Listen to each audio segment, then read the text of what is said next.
90% traders intraday मध्ये loss करतात. पण आज मी तुम्हाला अशी एक स्ट्रॅटेजी सांगणार आहे, जी योग्य वापरली तर तुमचा विन रेट वाढू शकतो. जर तुम्ही रोज मार्केटमध्ये लॉस करत असाल, तर हा व्हिडिओ स्किप करू नका. हा एक सिंपल सेटअप तुमचं ट्रेडिंग बदलू शकतो. बहुतेक ट्रेडर्स कसे ट्रेड करतात माहितीये का?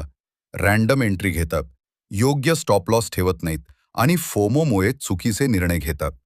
मार्केटवर कंट्रोल नसल्यामुळे लॉस होतो. पण ट्रेडिंग ही गेसिंग गेम नाही, ती एक सिस्टम आहे. आता मी तुम्हाला एक सिंपल पण पॉवरफुल इंट्राडे सेटअप दाखवतो. पहिला स्टेप, ट्रेंड ओळखा. मार्केट बुलिश आहे की बेरिश ते पहा. दुसरा स्टेप, सपोर्ट आणि रेझिस्टन्स मार्क करा. तिसरा स्टेप, ब्रेकआउट किंवा रिजेक्शनवर एंट्री घ्या. एंट्री, ब्रेकआउट कॅन्डल क्लोज झाल्यावर घ्या. Stop loss, last swing low slash high खाली ठेवा.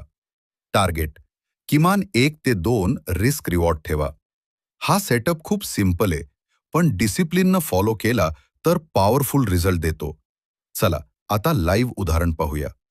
हे बघा, या चार्टमध्ये अगदी हाच सेटअप तयार झाला होता. एंट्री इथे होती, स्टॉप लॉस इथे आणि टार्गेट सहज हिट झाला. मार्केट रिपीट होतं.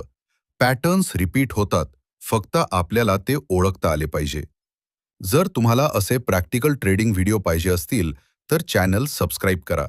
व्हिडिओ लाईक करा आणि कमेंटमध्ये येस लिहून सांगा तुम्हाला अजून स्ट्रॅटेजीज पाहिजेत का? ट्रेडिंग शिकायचं असेल तर योग्य सिस्टम फॉलो करा आणि माझ्यासोबत कनेक्ट रहा.